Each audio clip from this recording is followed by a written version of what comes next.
also important to highlight that it's more we would also like to discuss it. So last time we even did it more conversational. So it's all about hopefully we can answer all of these questions, but just to make it more interactive and not that just this is the fact and that's all. It's more about talking about what's happening. Hello. Hi. Hello, welcome. Thanks. So we are going to start now. Just careful, I'm recording. It's okay. Nutrition facts number 2. We are going to discuss a brief view on metabolism and how it is connected to our diet.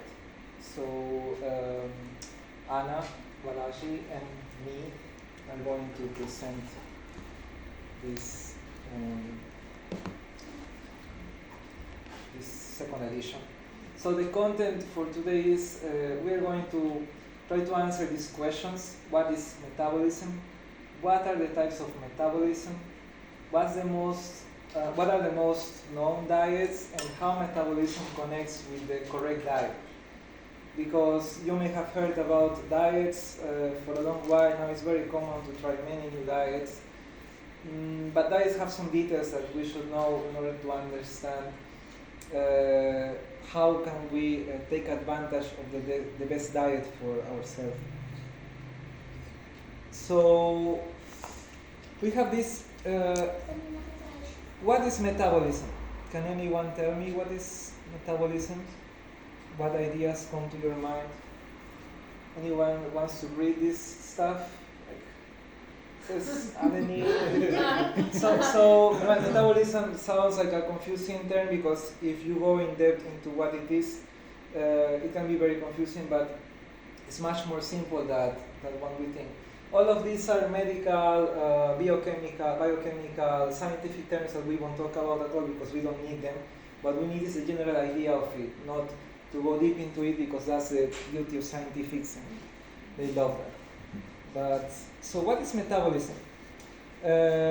Metabolism is a word that comes from the Greek, composed of two parts, meta and bolism. So basically the metabolism is referring to the conversion, it's connecting the nutrition with the energy.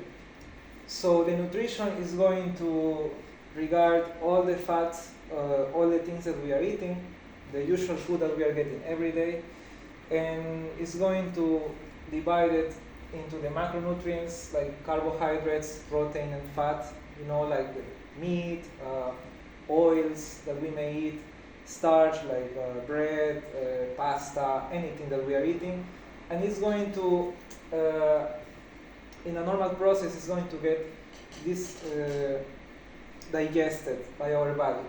So it's going to be converted into the monomers, sugar, amino acids, acid glycerides. These are the units of the stuff that we are eating, and this is what our body is handling to provide into our blood the things that we are needing for working in our daily activities, like proteins, cholesterol, blood sugar, etc. So just to tell you something, when we are eating this, we are eating cholesterol, when we are eating proteins, but the proteins that we are eating are not the proteins that are in our blood. Basically, our body is destroying those proteins into minimal parts and putting them together again, but with in the way that it creates the proteins that it is needing. This is how it works. So the metabolism is basically this process, but focused on how these proteins, this cholesterol, this blood sugar is going to be converted into energy. Basically, that's the metabolism. Yeah, so I think with one word I would say maybe breaking down to make energy out of food. Yeah, or so things that we need. I try to synthesize the idea into this, metabolism is the set of processes that your organism is doing in order to generate energy. That's it, basically. So sugar, protein, fat, you can see the ingredients like bread, avocado, fruits, I think this is spinach, cheese, is all converted into the components that go into your blood. That's it. But this process is not metabolism. You do this process in order to keep the metabolism on. So we will discuss it now, how it is happening. So the metabolism setup mode.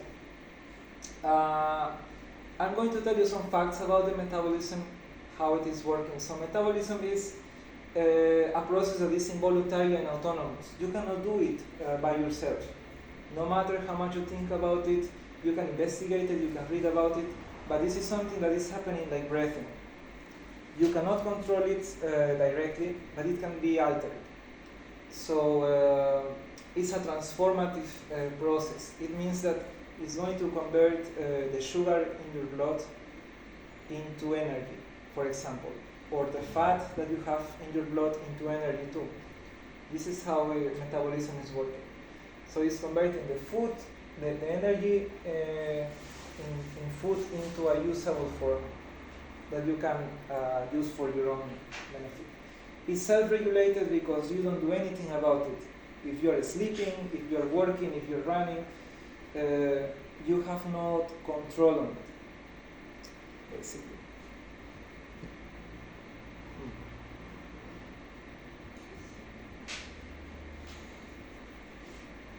Something is missing. So there are two types of metabolism. I think I'm missing something. Yeah, exactly. So, much better.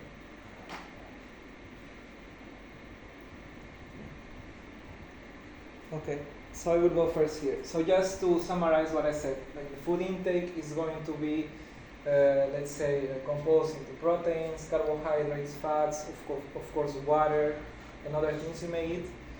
And it's going to be used into, for example, protein synthesis. It means that what you're eating, part of it is going to become what is your muscles, production of energy, energy synthesis, and lipid synthesis. It means the creation of fat.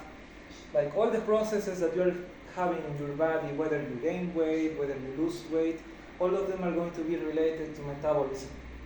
And we're going to have two processes that go on all the time, which are the catabolism and the anabolism. So let's go back a little bit. So what is the anabolism? Anabolism has a synonym which is creation. You may have heard about anabolic steroids, anabolic substances, things like that are very popular nowadays because of some sports. So basically anabolism is construction and use of energy into creation of organic matter. It means that the anabolic process is going to make you grow, whether you grow in size, whether you grow in height when you are younger. That's the anabolism, growing basically. And the catabolism is the opposite process, is the destruction, degradation of organic matter, muscles, blood sugar, fat into energy. So I'm going to give you some examples. For example, for catabolism, when you are older, usually you have a lot of catabolism. Like your bones are getting relatively destroyed, your muscles are also losing size. That's a catabolic process. And when you are younger, usually you are suffering anabolism because you are growing, but besides of that, besides of growing, your body is getting weight, it's getting the structures bigger, and this is how it is going usually.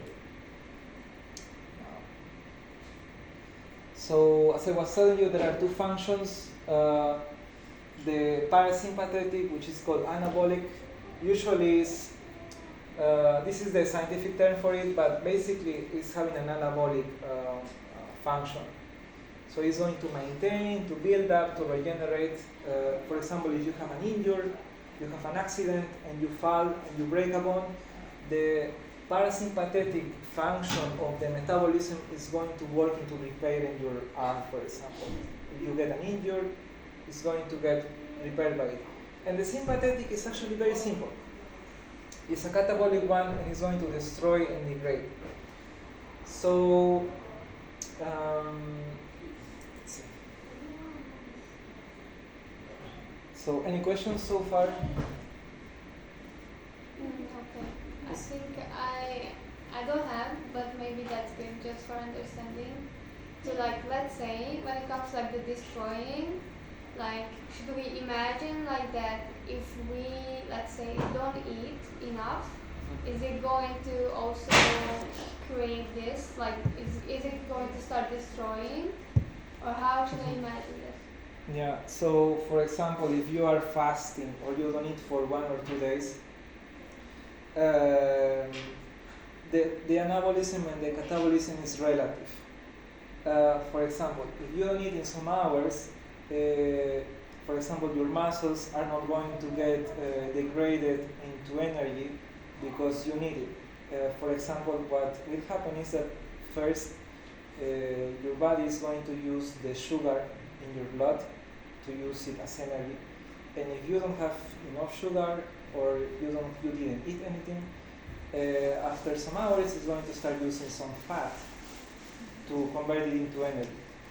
And you may remember in the movies in which they show the prisoners of war, which are very skinny, very weak, is because these people have been starving for many months. Usually a person is not losing weight like massively by starving some hours, because the body has resources inside to convert it into energy as long as the starvation is not too long.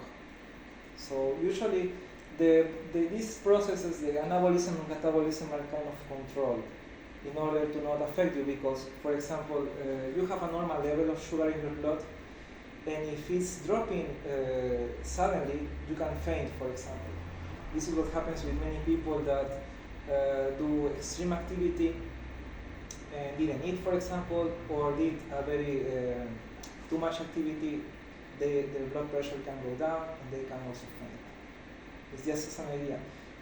And yeah, it's an example of catabolism, but it's not too meaningful because it's something that happens in a moment.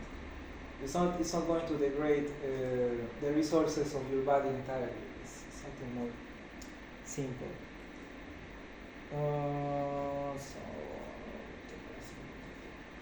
Okay. So the metabolism speed. Everybody is having a different speed of metabolism. For now, let's forget the anabolism and the catabolism. The metabolism has a speed. How fast does your organism transform the blood materials into energy? For example, if you look at a person, you can know in many cases which one is having the faster metabolism and the slower metabolism. For example, for me, I have fast metabolism. It means that my body is going to convert the energy in my blood, the materials in my blood, into energy very fast. So usually this is how it goes. For metabolism, the first source of energy usually is sugar. It's a very fast. It's like it's a very fast source of energy. The second one is fat, and the last one that is used as energy is the protein. But the body usually tries to use sugar, and if it's not having sugar in the blood, like in good amounts, it's going to use fat.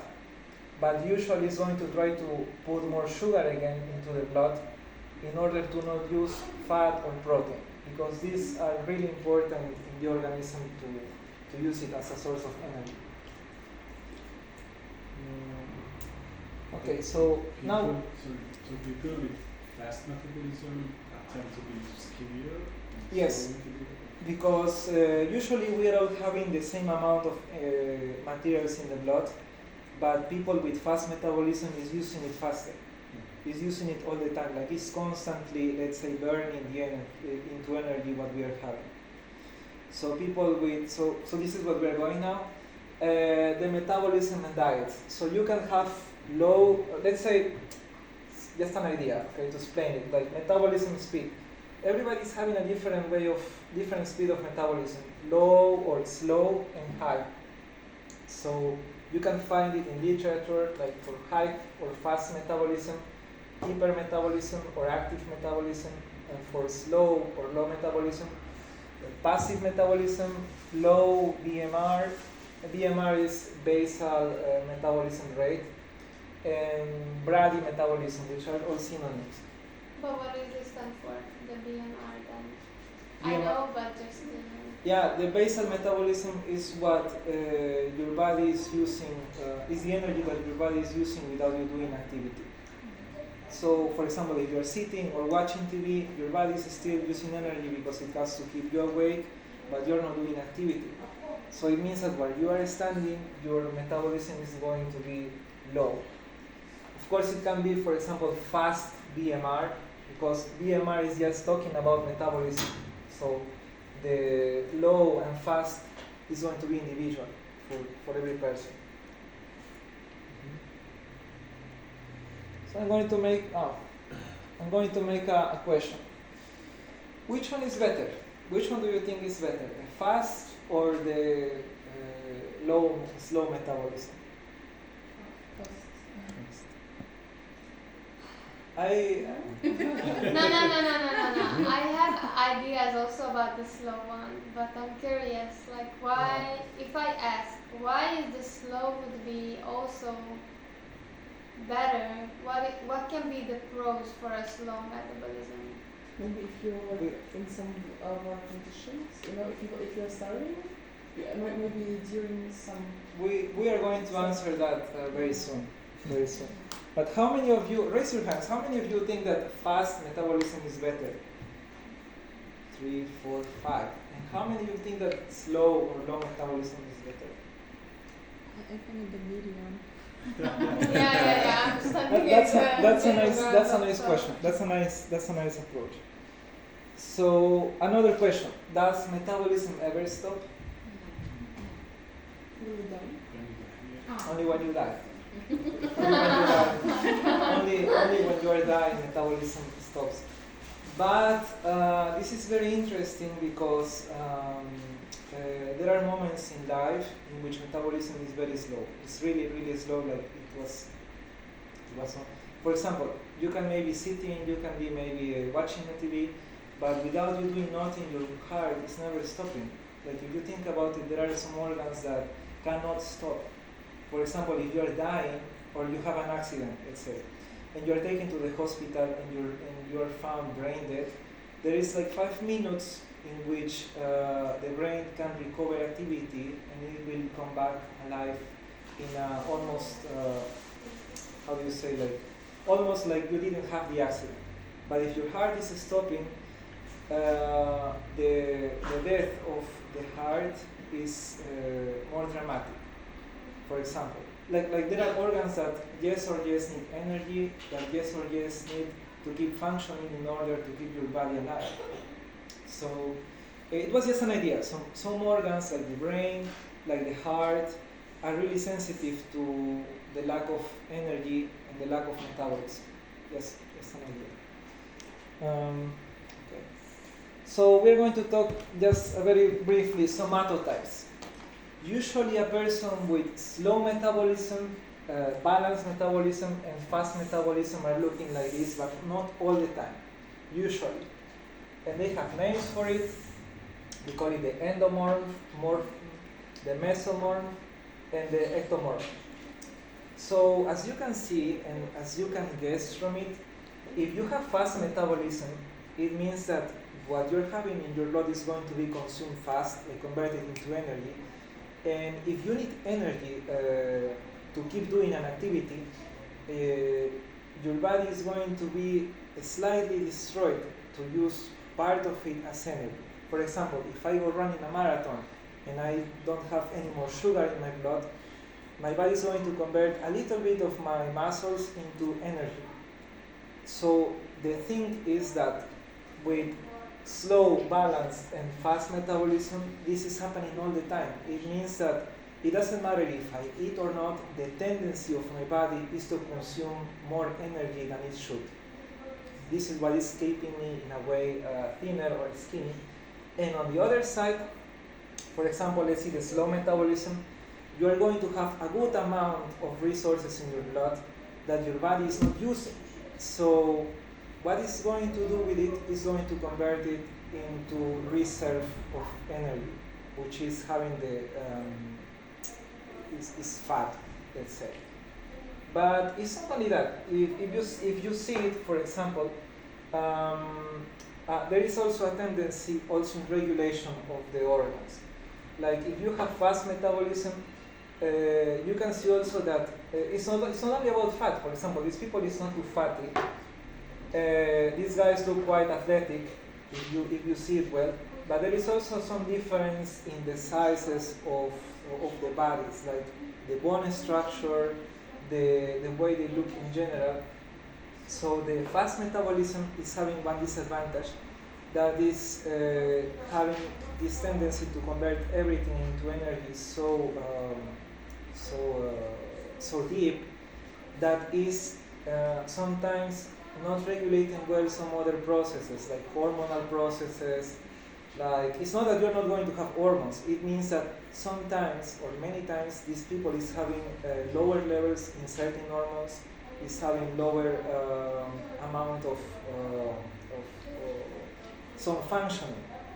For example, fast people with fast metabolism is usually having more indigestion because the organs are working in a less effective way than a person with slow metabolism. So this is something that you have to consider too. That it's true that this guy is burning more energy, but the body of this guy is usually working better in general, because he's dedicating more of the energy into the functioning, not into just destroying it, into burning it, into energy. So is this about genetics, or are we like just born like this way? So like, oh, baby born and just like, okay, decided it's going to have fast metabolism, or Usually you know it when you are a teenager. Usually this is how it's established. When you're a teenager, is that it's kind of because when you're a kid, kids usually are having slow metabolism. Most of them usually are having slow. So when you reach the teenager years, is that it's in the tendency, like you're going to have in your life more slow metabolism or faster, but it can change also. For example, if you have an accident, you can switch from this to this one, or the opposite too. It can happen. After the accident, and if something Yeah. fracture in your brain, then No. If you have an accident, the trauma of an accident can do that, for example. Or there are cases, for example, of surgery, that after the surgery, the person is is having slow metabolism. the fracture and what? Any organ.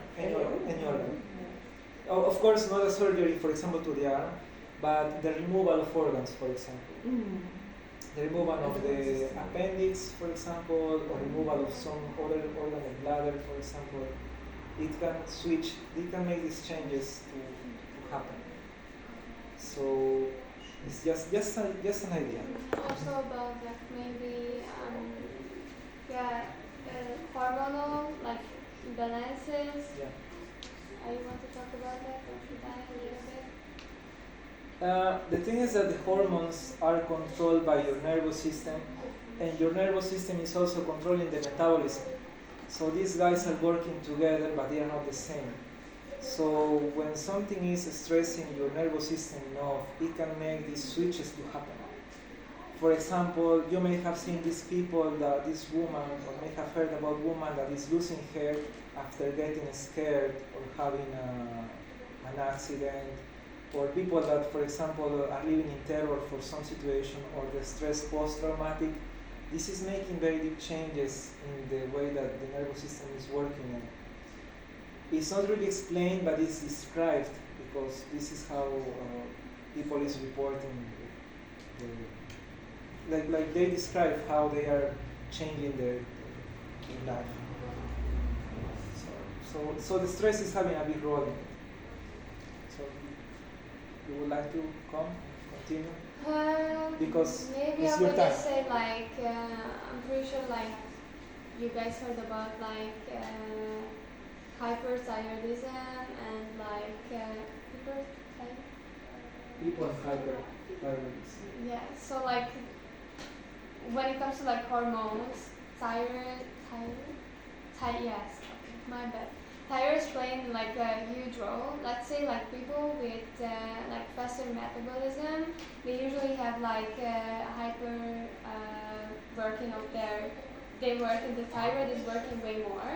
So these people like changing to like to fast metabolism. And actually, like I'm always coming up with myself, even when it was the first nutrition fact, like it can switch from the low metabolism if you continue with like a normal diet, like to that one, to fast metabolism, because it can actually go in the opposite way.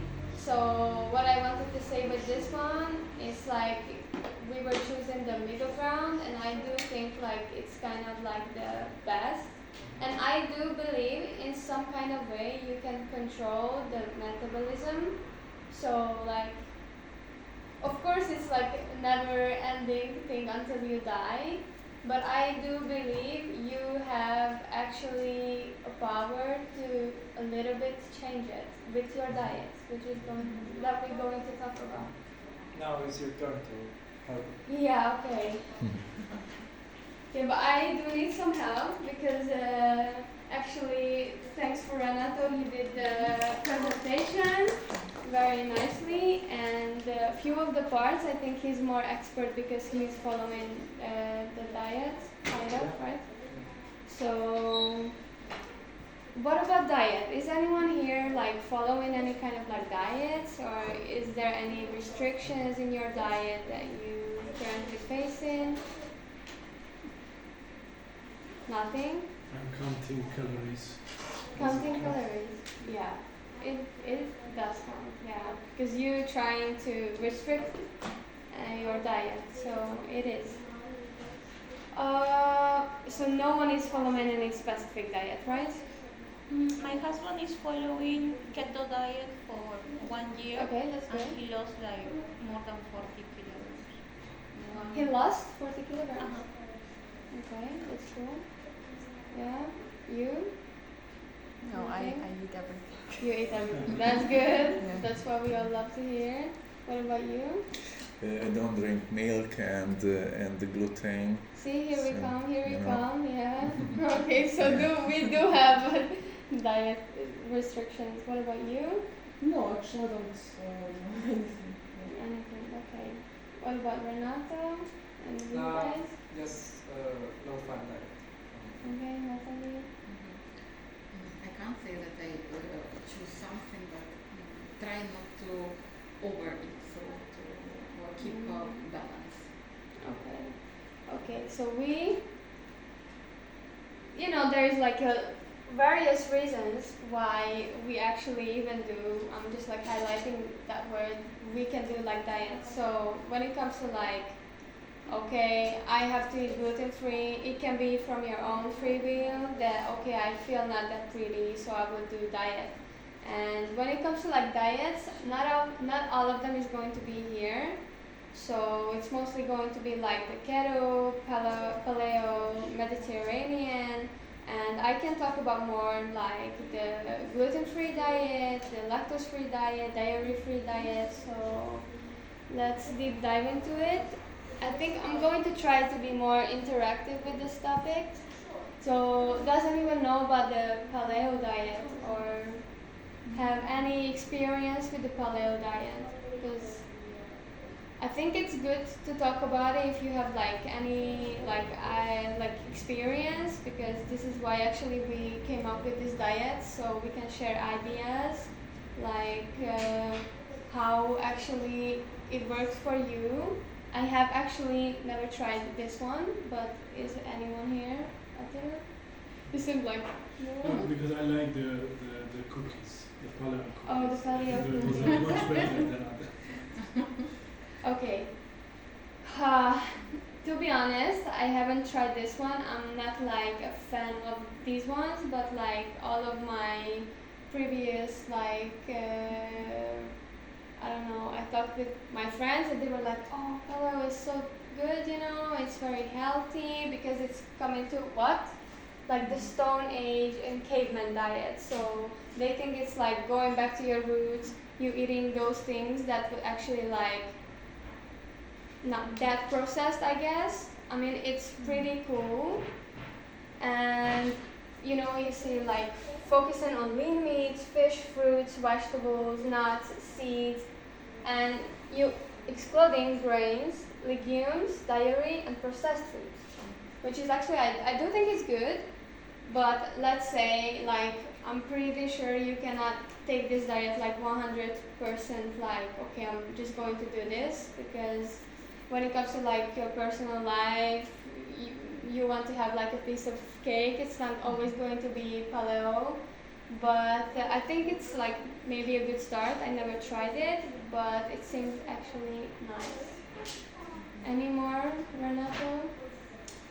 Just that paleo diet basically is, you have to imagine that you're a caveman that is living in a cave and every day is going out to collect food. So basically you are not eating fried stuff because they didn't have fryer or pan or oil to fry. Basically you exclude that because you have to think that you are like not an animal but like a caveman.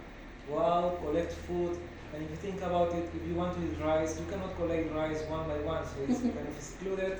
You have to think that it's something that you are going to collect, like fruit, like vegetables, like watermelon, these kind of things that you would collect in the field if you went to explore, for example. Hello. That's the idea of this kind of diet. But we have a different way of living from that age. Yeah, so yeah. maybe that people were more energetic because they have to look for food and Yes. they are sitting Yeah, in that's true. for example, whole That's day. also true. And if I eat such way, I will be fat and fatter because I'm not collecting food like that. Yes, yeah, that's true. That's true. Yeah. And also, I Yeah, just want yeah. to add, I think it's quite a fancy diet by just looking It at it, is, because to yeah. not have any processed food in your meal intake, it's depends on where you live, depending on the climate that you're living in. If it's like a nice warm area with lots of fruits and vegetables, then you're lucky, go for it. But Yeah. I think for Yeah. most of us living in this area of the world, for example, we have to have some kind of processed food one way or another. Yeah, I do think you're completely right. Yeah, because when it comes to like let's say Hungary, I'm pretty sure everyone knows like the fruits, even like how it's coming from. It's like not completely the best, I guess, to follow like the paleo diet, because you cannot always buy bio food. To be honest, like it's better to choose, but you know, like you cannot completely follow that diet.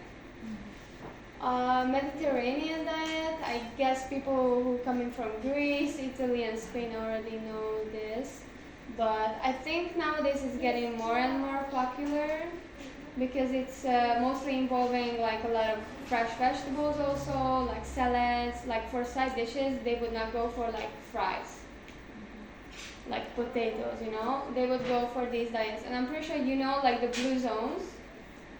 Like, do you know the blue zones in the world where people like live very, very long, for a long time? And there is like, actually it's almost all of them, all of the blue zones where people live the longest, they are like following a Mediterranean diet, which is pretty interesting. I guess we should take some notes because it's pretty good. Like, let's say, what do they eat? Fruits, vegetables, whole grains, which I talked about the previous one. Like, it's better to like choose like whole grains because it's going to have more fiber, which is actually helping your digestive system. Like, it's going to get you even more vitamins because it's like just normal plain flour. It's just like going through your system. It doesn't even have that much like I would say it has a lot of energy, but a lot of things that actually you don't need, and it's actually more like inflammatory for your body than like having like a good amount of help me out with the words, please. Good amount of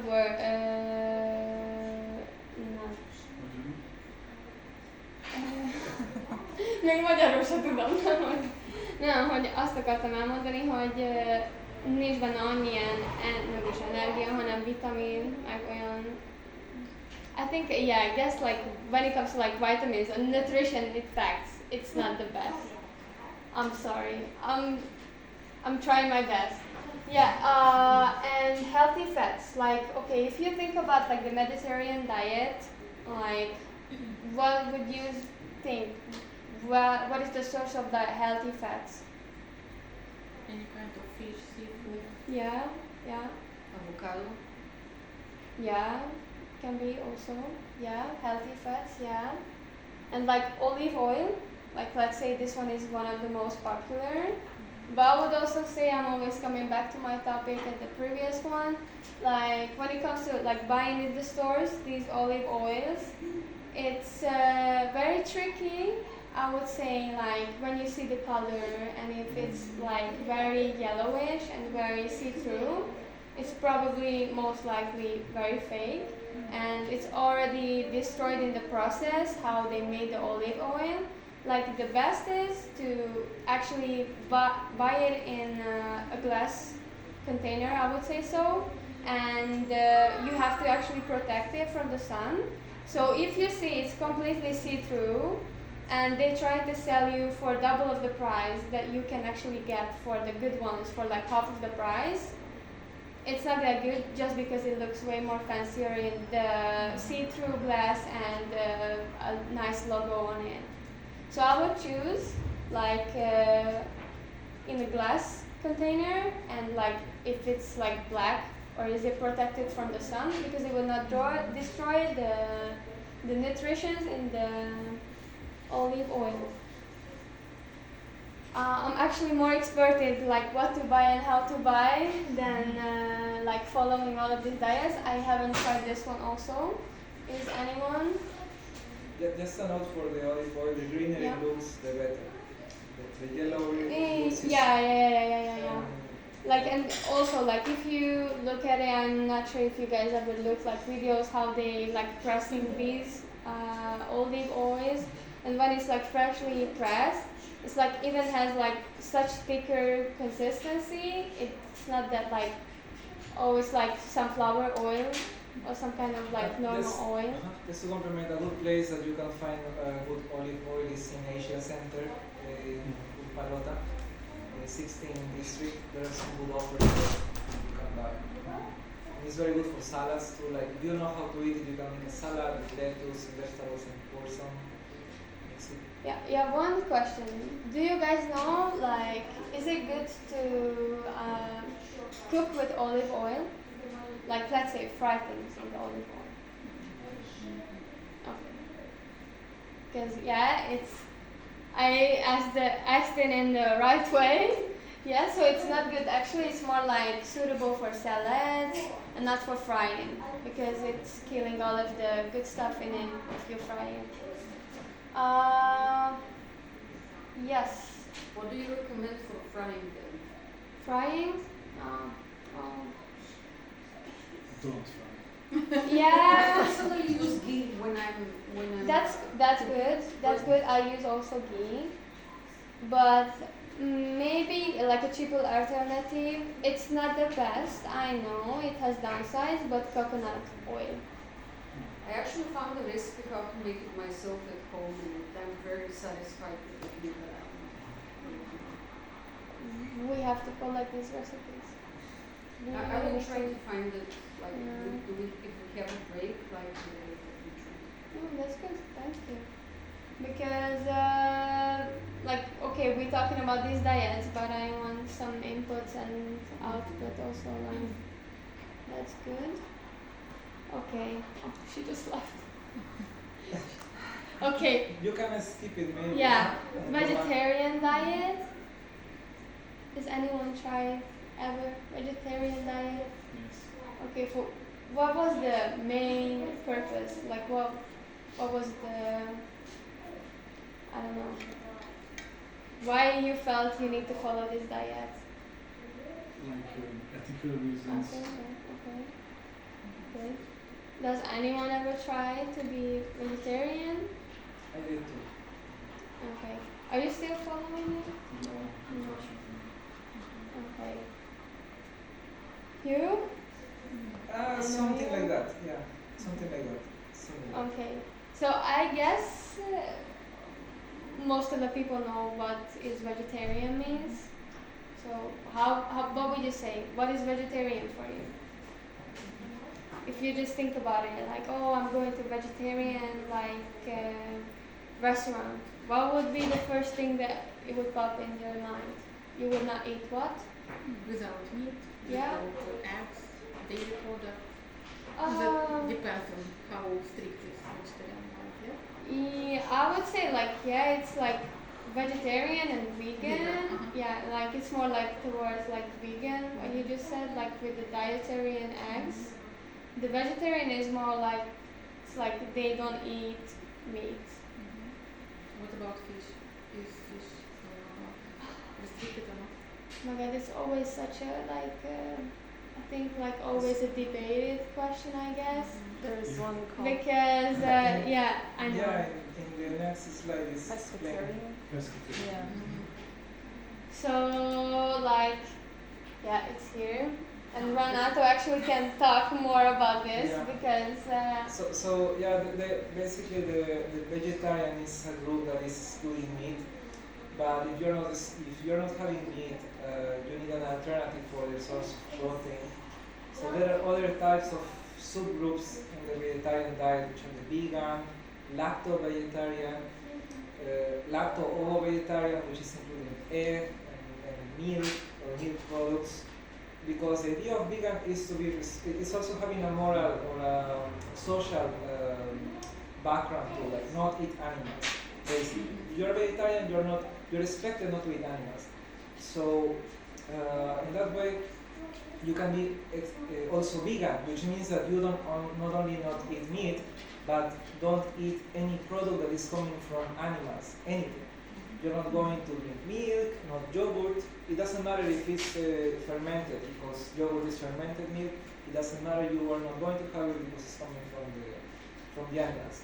So the vegan, I would say, is the most extreme of them, because it's excluding anything that is coming from animals. So, for example, you have lacto-vegetarian, which means that you drink milk, or products that are coming from the cow, for example, or from other animals. Cheese, for example. Lacto-vegetarians will drink milk and also eggs. Semi or partial vegetarian, that's very funny. Includes, may include fish or dairy products, eggs. Yeah, so I would say it follows something like semi-vegetarian. Even chicken. So Yeah, some. chicken is not meat. Yeah, this is why it's kind of partial, like not entirely vegetarian, and the pescatarian or pescatarian includes plant foods or like seafoods, sea animals. yeah, I think okay, let's maybe go back to because I didn't want to. We were waiting for you with this one. So you mentioned your husband is doing this keto diet, right? Yes, for 1 year and a half around. Mm. And it's very hard. I really don't know how he does. Because it's very restricted. He cannot eat fruits. He cannot eat ice cream. I don't know how he does it. Anything So okay, like when it comes to like his foods, like what is his go-to meal? What he's he always eats eggs, meat, some salad. Yeah, but that is mainly meat and egg. Cheese. yeah. Because if you see like the keto diet, it's high in fat, very low in carbohydrate, and moderate protein diet. But like usually people who follow in like keto diet, it can be of like their own will for their own choice. And usually with people who are having like disabilities, they do it, or like they having some like brain function problems. They do this diet. Apparently it helps, I don't know. I'm not like a doctor or anything. I didn't do my research in this one, but like I heard people they do this keto diet for those. Yeah.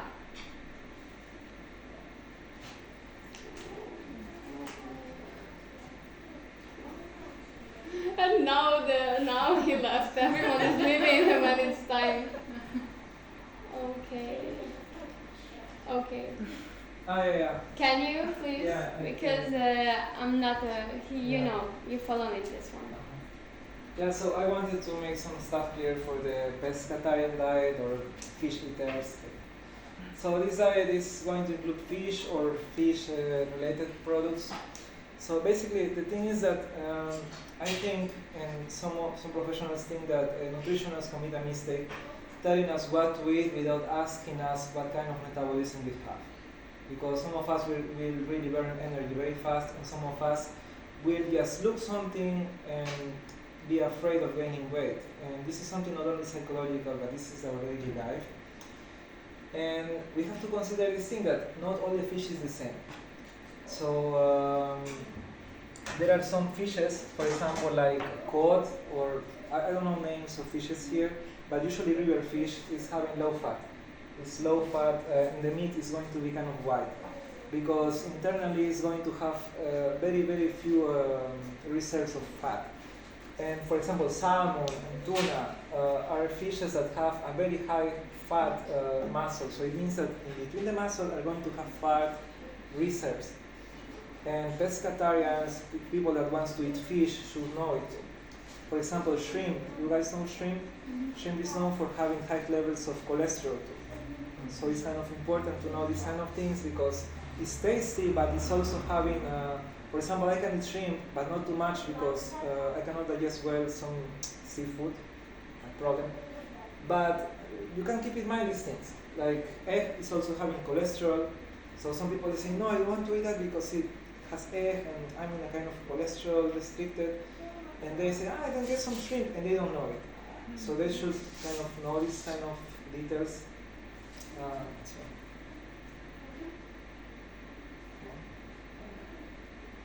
So lean fish. Lean fish is having typically less than 10% of fat. It's kind of very friendly for people that is having some fat intolerance or whatever. These are some examples of fish like cod. I just know 2 or 3, like tilapia, for example.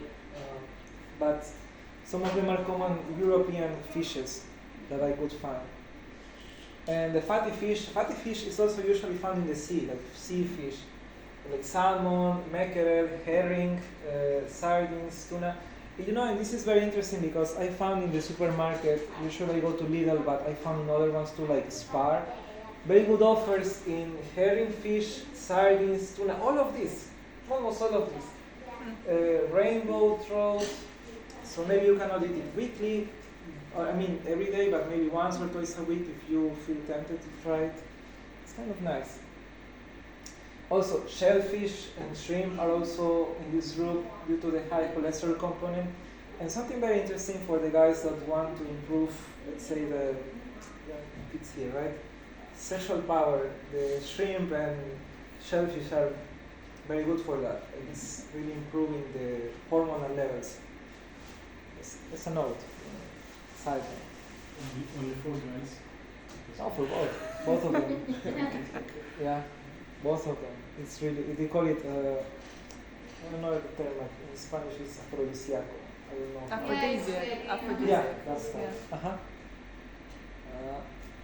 So just extra, like this is how salmon, tuna is looking, and this, you can see the difference in color, right? Like this is a low-fat fish, usually it's looking like that, and this is how it looks after cooked.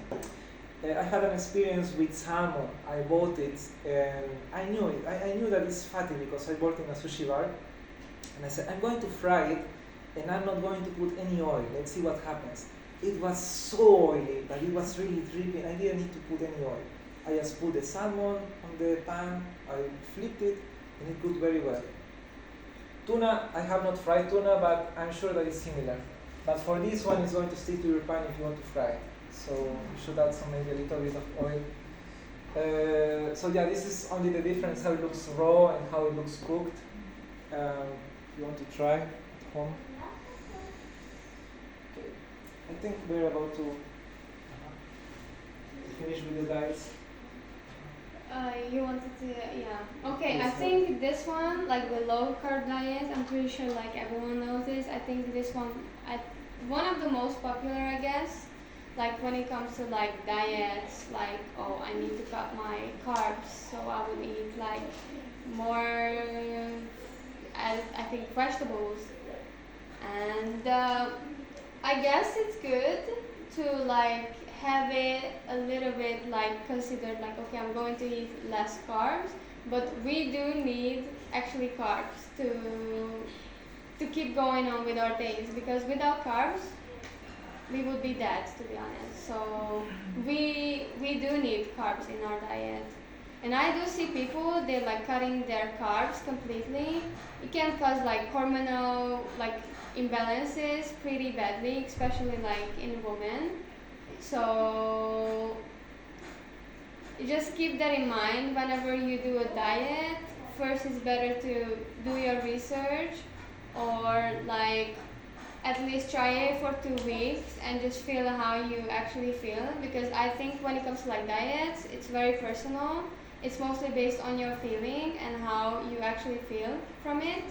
Obviously you're not going to follow like I'm just going to eat the sunlight, because there's these like people who thinks we don't need no food and we just eat the sunlight. There is these people, yeah, like yeah, crazy, but there is people who even starve their kids because no. So I do think actually when it comes to like diets, what I would recommend, if you want to try out like more diet types, or just like thinking about like okay I want to have like some restrictions in my diet, I will do it for like 2 to 4 weeks.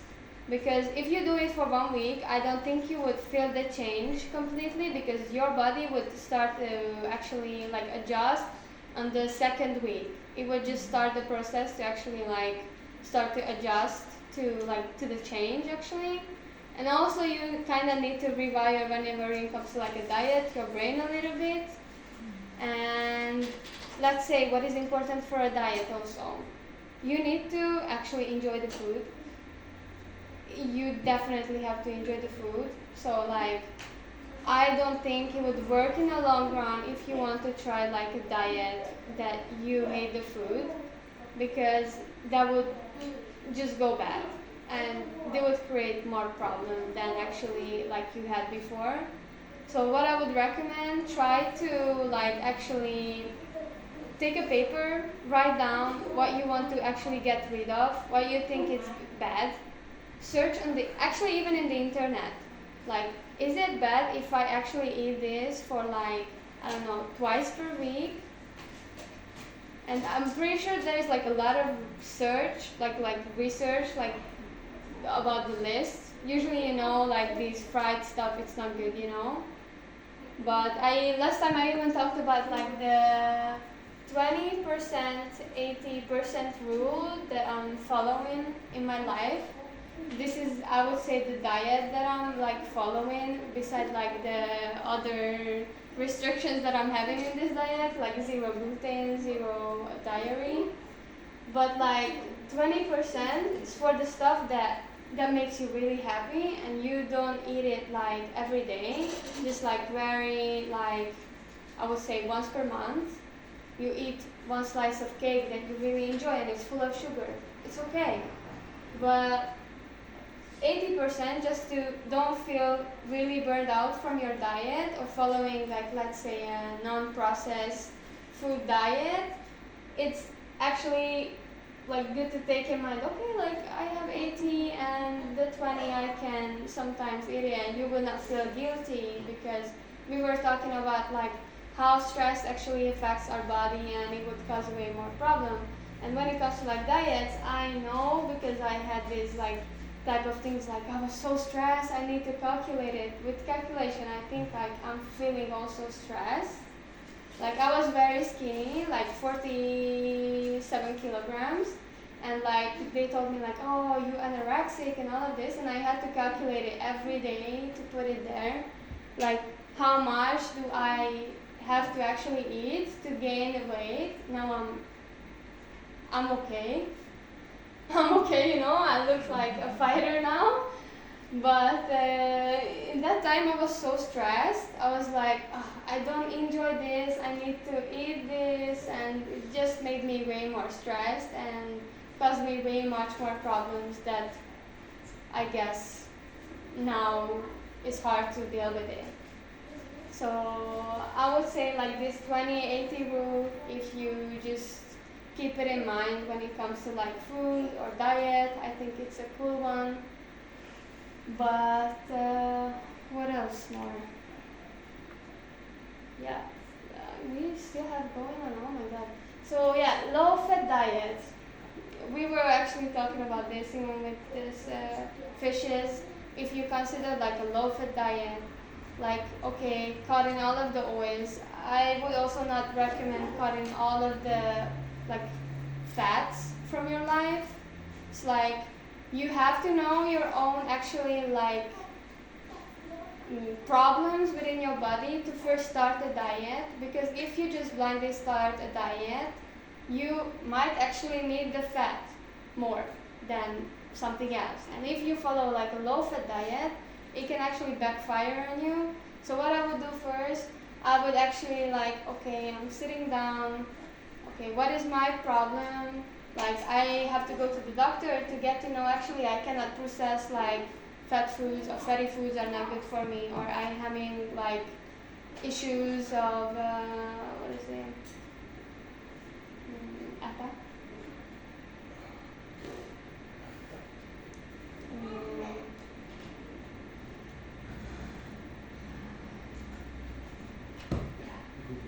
Constipation.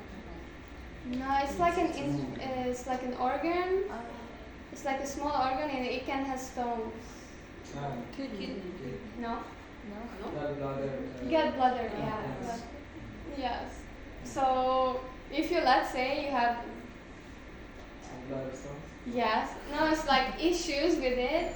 Actually, this is a good diet to follow.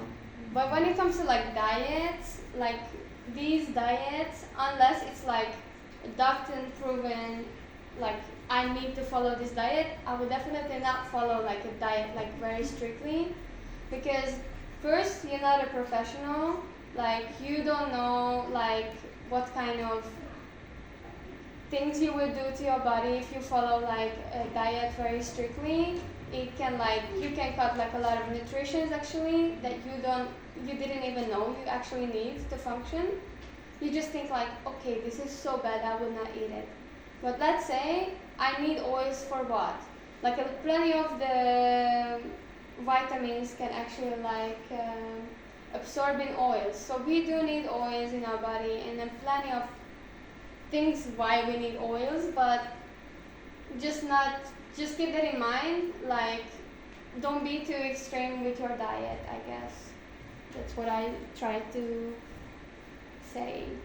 Yeah, I think this one is also very, very popular. I'm pretty sure like a lot of people tried it.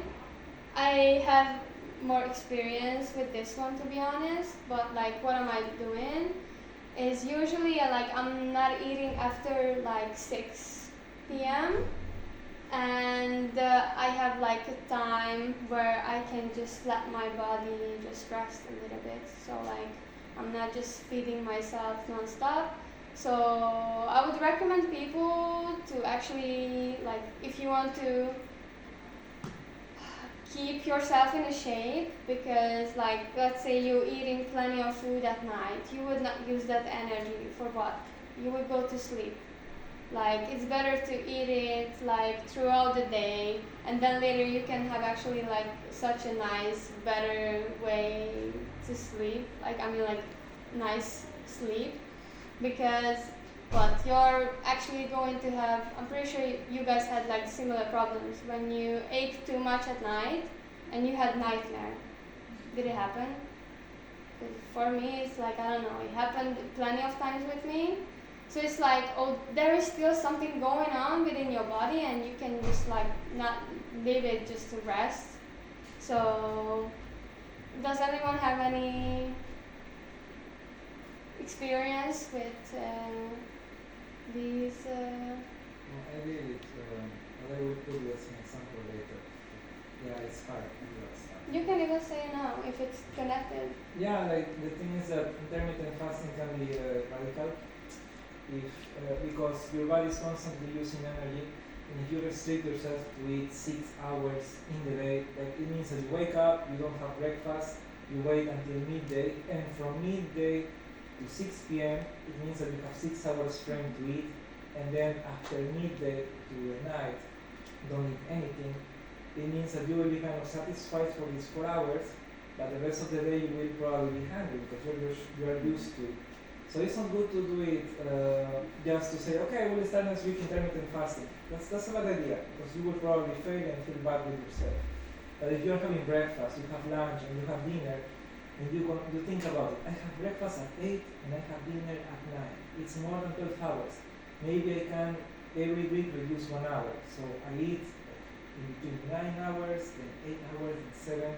So if you do it gradually, you're going to have better results and maybe you adapt.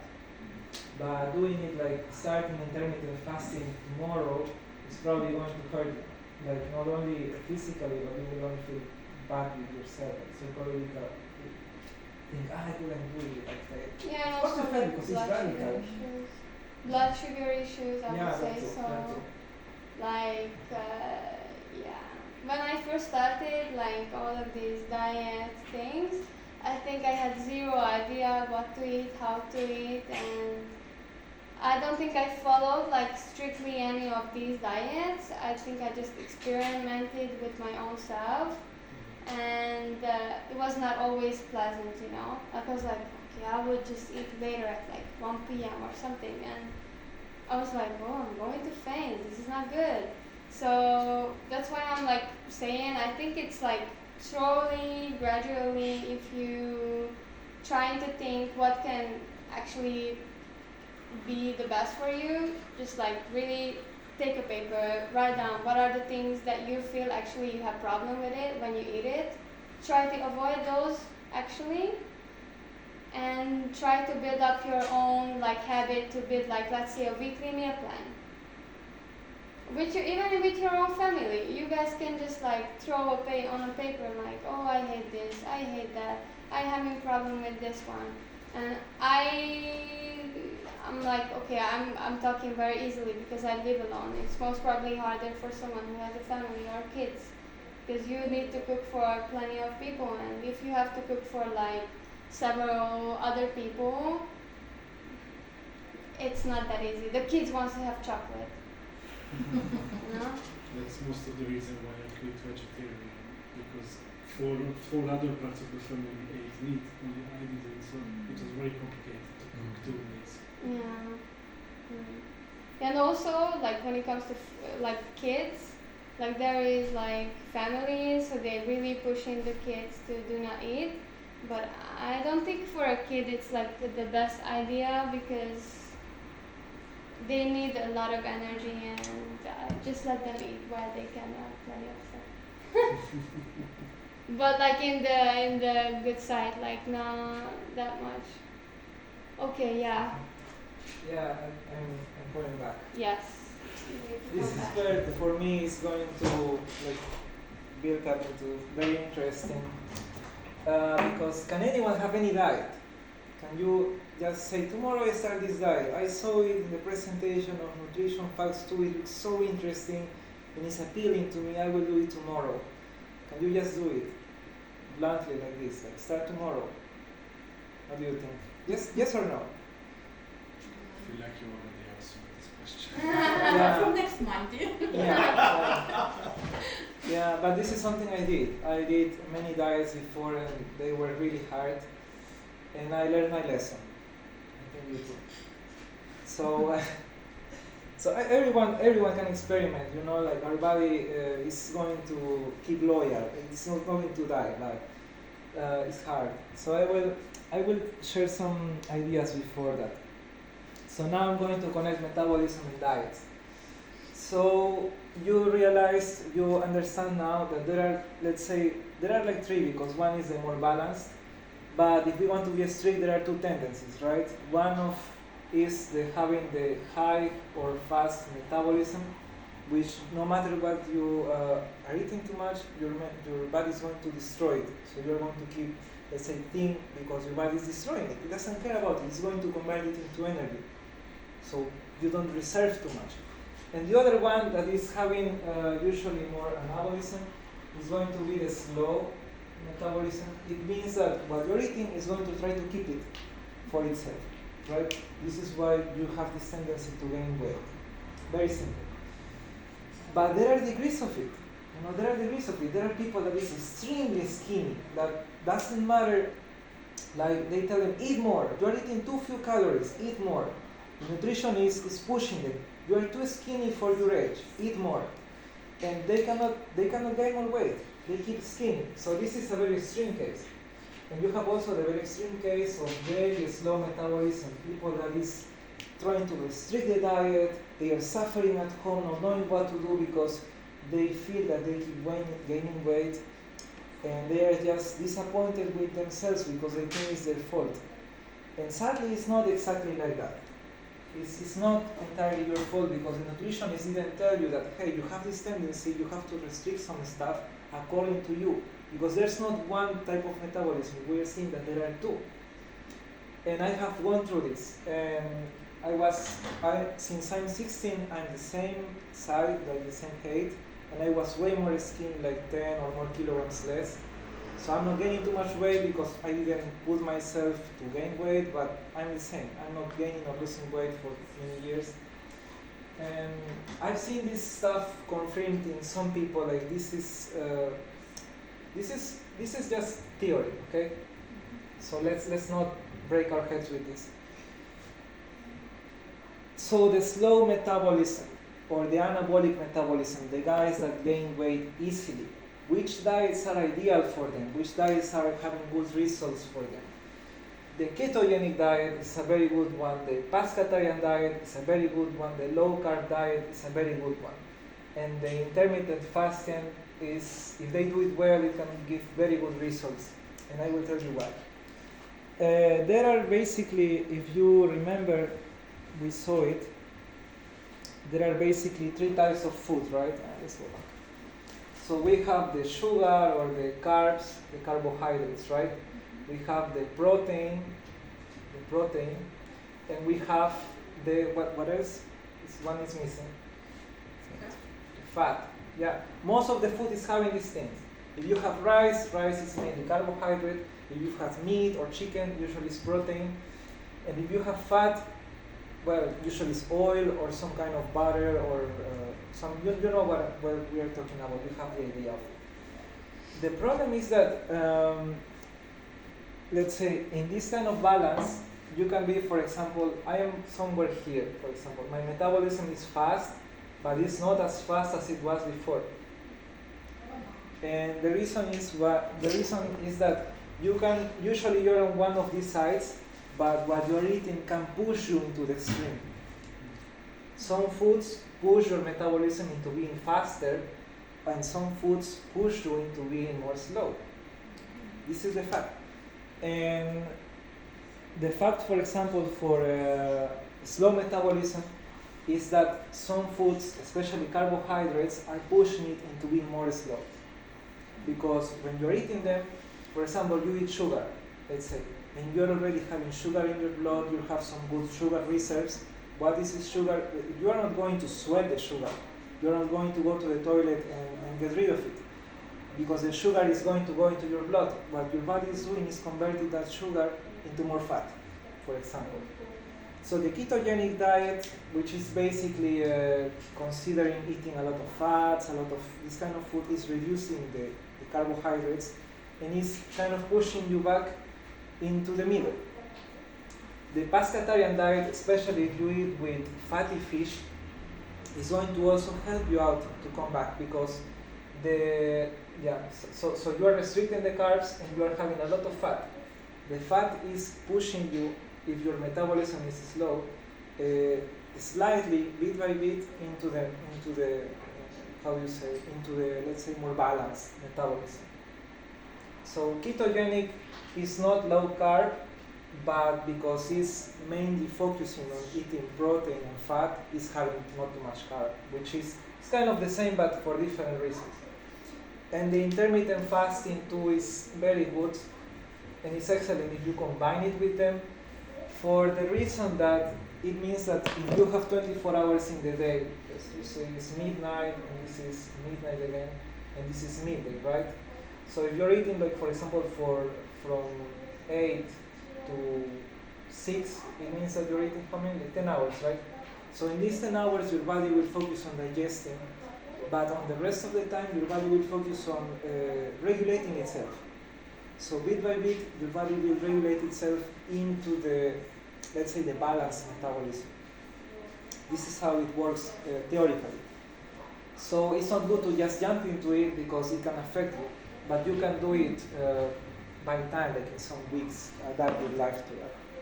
And I think like sometimes whenever you do like a diet for like let's say one month, you just like stop so suddenly and then you start eating again the normal way that you did.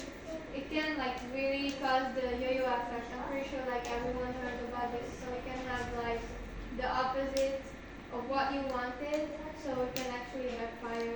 Sure.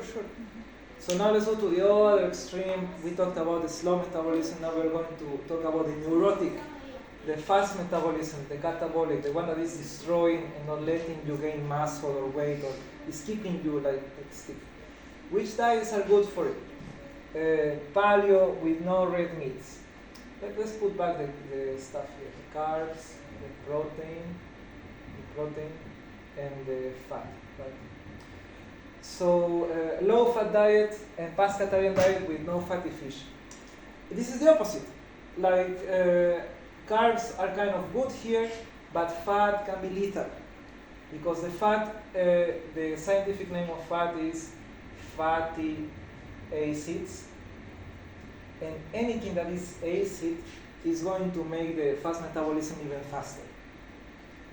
Because the fast metabolism is very sensitive to the acids.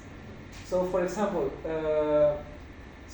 paleo diet with no red meats. I told you, paleo diet is a diet that has no fried stuff. It's excellent because you're not eating oil, you're not eating oily products.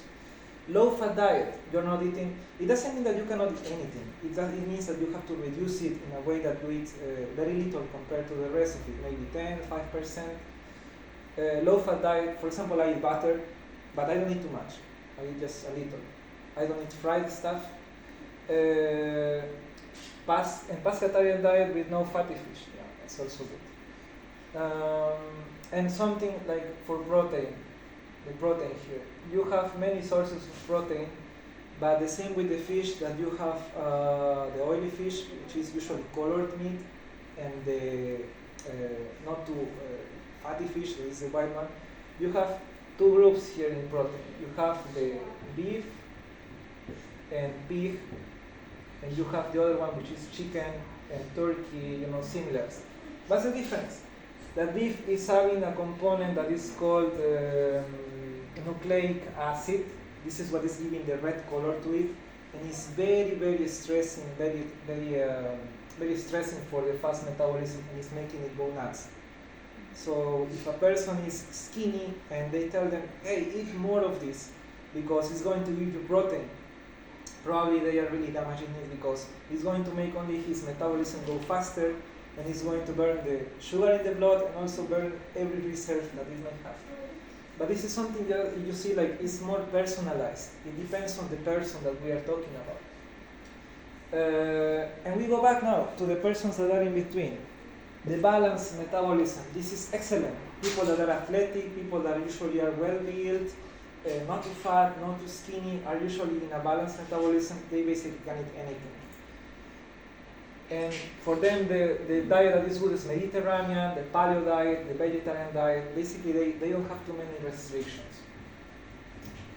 They don't have really many restrictions because their body is really tolerant. It's not going to go to the extreme for eating some pizza or for eating fat because their body is balancing itself very fast.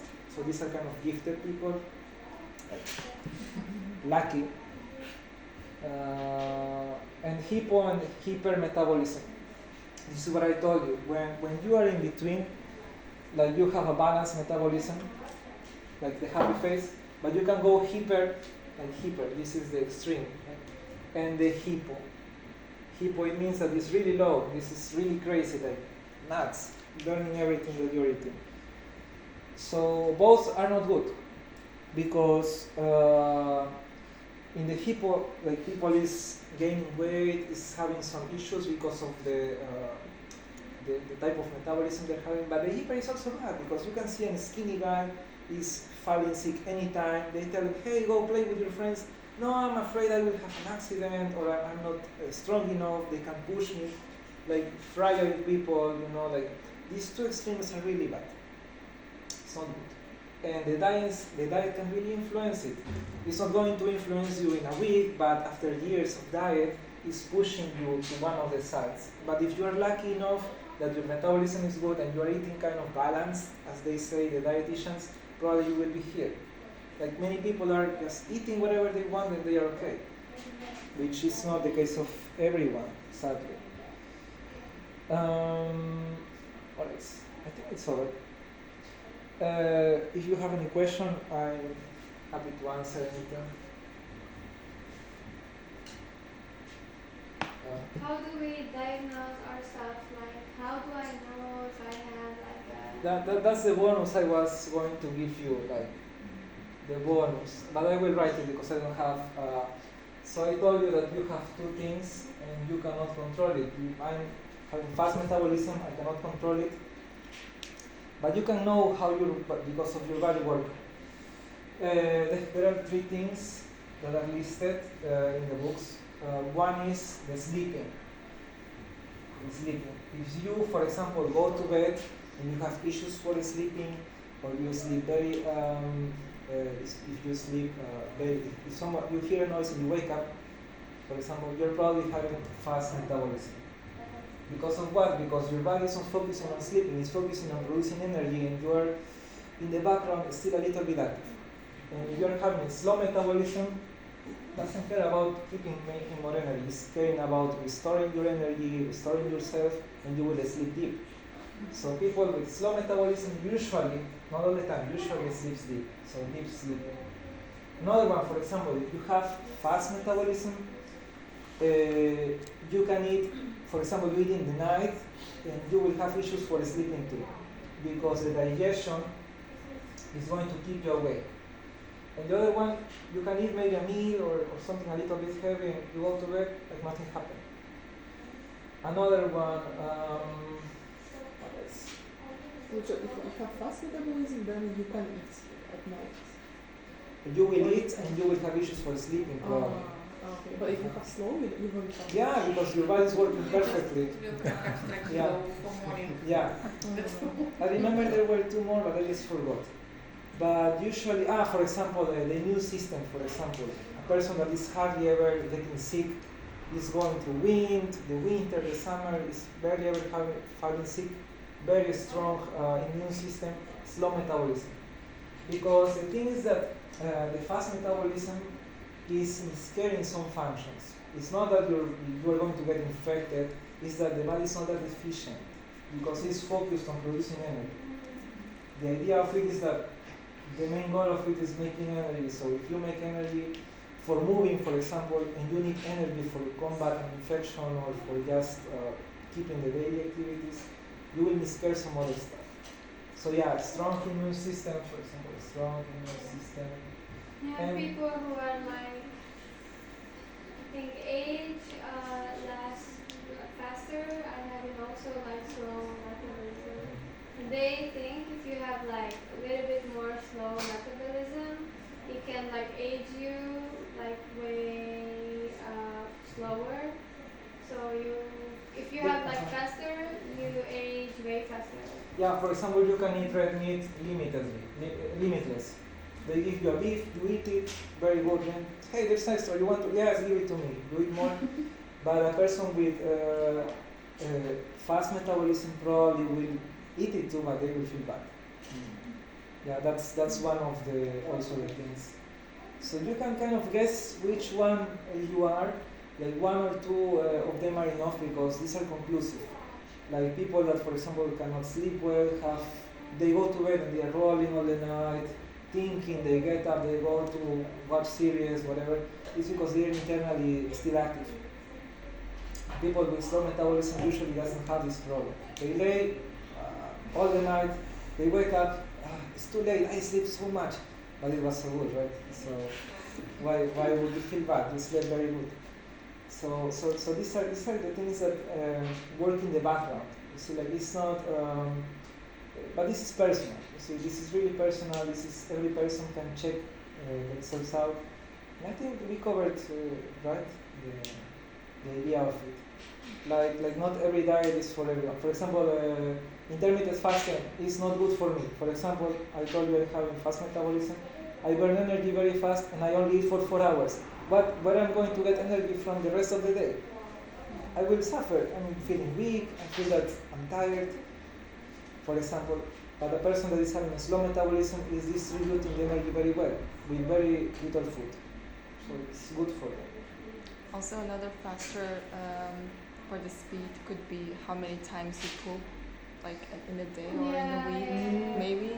I cannot confirm that to you. I will need to search it because I'm telling you this based on studies, because I don't know if it was studied how much you poop, because the amount of times you go to the toilet is how fast the food is moving here. Like there are other factors to it, I think. Yeah, I heard that this is like the most common one that I'm hearing all the time when it comes to like pooping, or if you have like fast metabolism, then you like poop every hour. well, I cannot confirm that. I go to the toilet once a I'm day. sorry so- to put you in the spotlight. No, it's okay. It's okay. But if what you eat, for example, something at night, if you have fast metabolism, your body will very fast digest it and then you don't have problems. Fast metabolism is not fast digestion. Fast metabolism, it means that whatever you have in your blood, whatever energy source you have in your blood, let's say sugar, is going to convert into energy very fast. But it's not. It's also about the digestion. Because it comes very fast to your blood and it's very fast. It's connected to your profile, but it's not because metabolism is getting energy from what you're having in your blood. This is metabolism, and digestion is getting energy from the food. It's different. I mean, it's getting energy from the food. It's not the same. They are connected because some bodies are working faster, and some bodies are working slow. So maybe metabolism is the step that happens after digestion. Yeah, exactly. Yeah. Exactly. Okay. Exactly. So it was kind of a common misconception by people, I guess, for me Yeah, also, yeah, because yeah, I was always because This is what we always always for me, it say. was a nightmare to define it. Like, how can I define it? Because mainly people is associating it to the digestion, but it's not digestion. Metabolism is what your body is doing with your blood, basically, to make you have energy. And this is why I gave myself as an example, because you see that I'm not too big, I'm not too muscle, because my body is constantly using the energy from my blood, and when I don't have energy, it's using energy from my muscles, so I cannot really grow too much because of that reason. But this is the same for everyone with fast metabolism. And if you have slow metabolism, what your body is doing is not using too much the blood, the sugar in your blood, so because it's not using it, it has much more than it's needed, so it's saving it as fat. It's converting it into fat and saving it. That's the other extreme. So like, it's only energy. It's not digestion. The metabolism is only talking about energy. During the day, as you are sleeping, when you go out, when you are watching a movie, it's about energy. It's not about digestion. These are somehow connected, but it's not the same topic. It's not the same. Yes. Just to make it clear with that. So it's I think it's kind of clear, like, because fast and slow metabolism are really like two sides of the same coin, right? What about like, because I heard when did you started like this diet or I have a healthy problem, and because of that, I make this. I think 3 months ago, so not so long. okay. So it's pretty new. Because yeah, we didn't put like there is like this. I think I would recommend for people if you like having stomach issues. There is this one, and I think there is plenty of books when it comes to this diet. It's called low fat, low food map diet. So I'm not sure. Has anyone heard about this? I once heard about it, but I don't know much. Yeah, okay. So it's like I can even show it. There is like plenty of like food map.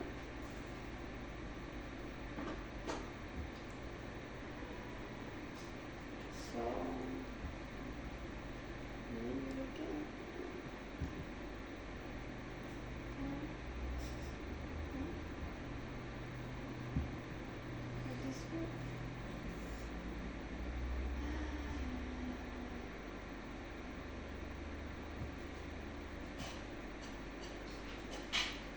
so it's like less inflammatory things actually you can eat. Of course, like take that in mind. You might need to modify and make it yours. Always the diets, whatever you actually do. Like it's like not completely the low food map. I think this one. But let's say, of course, like when it comes to like maybe you see here the little onion, and they say avoid it. So let's say people with like gut health issues.